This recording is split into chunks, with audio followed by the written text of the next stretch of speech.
Morning बच्चों, कैसे हो सब।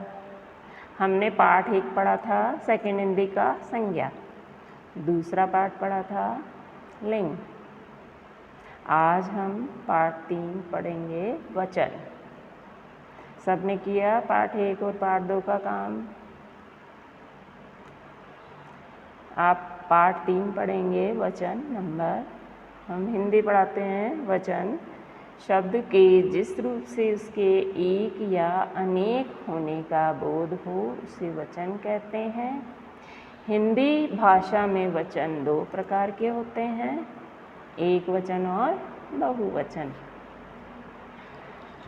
वस्तु एक है या 2 हैं, इंसान एक हैं, 2 हैं, 4 हैं, 10 हैं, 15 हैं, एक या अनेक होने का पता चले उसे कहते हैं वचन। और हिंदी भाषा में वचन 2 प्रकार के होते हैं। अब हम पढ़ेंगे एक वचन के बारे में। शब्द के जिस रूप से व्यक्ति या वस्तु के एक होने का बोध हो, यानी पता चले या मालूम हो, बोध हो, उसे एक वचन कहते हैं। जैसे गाय, मेज, पुस्तक, लड़का आदि। अब है बहुवचन। शब्द के जिस रूप से एक से अधिक व्यक्तियों या वस्तुओं का बोध हो उसे बहुवचन कहते हैं। जैसे गायें, मेजें, पुस्तकें, तोपें आदि। नीचे कुछ एक वचन तथा बहुवचन शब्द दिए जा रहे हैं, इन्हें ध्यानपूर्वक पढ़िए और समझिए। ध्यान देना बच्चों हर वर्ड पे।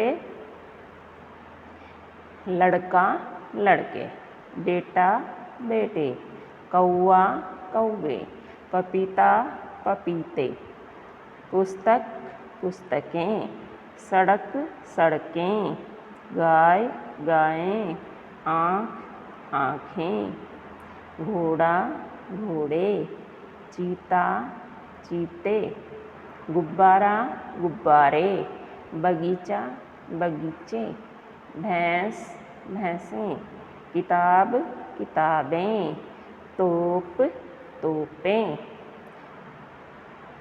पलक, पलकें। पलक क्या होती है? आँख वाली पलक।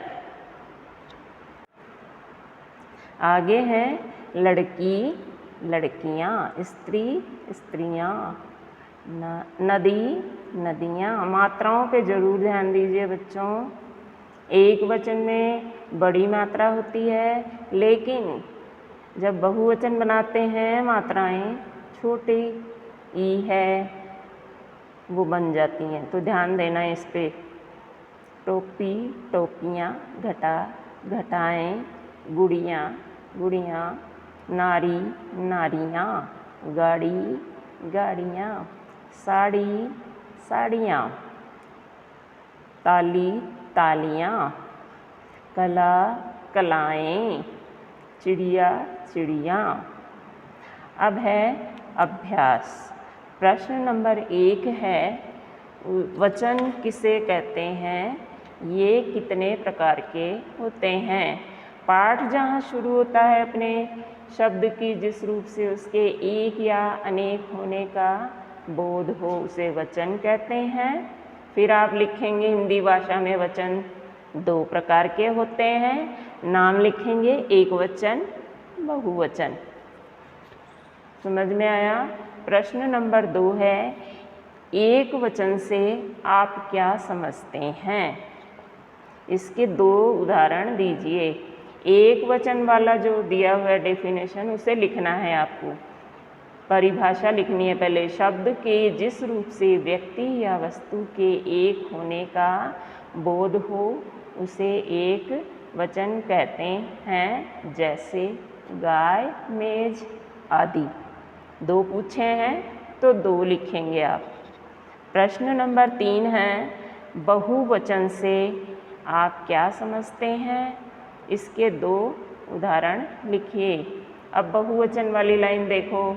शब्द के जिस रूप से एक से अधिक व्यक्तियों या वस्तुओं का बोध हो उसे बहुवचन कहते हैं। जैसे गायें, मेजें आदि। 3 ही प्रश्न करने हैं आपको नोटबुक में। Thank you.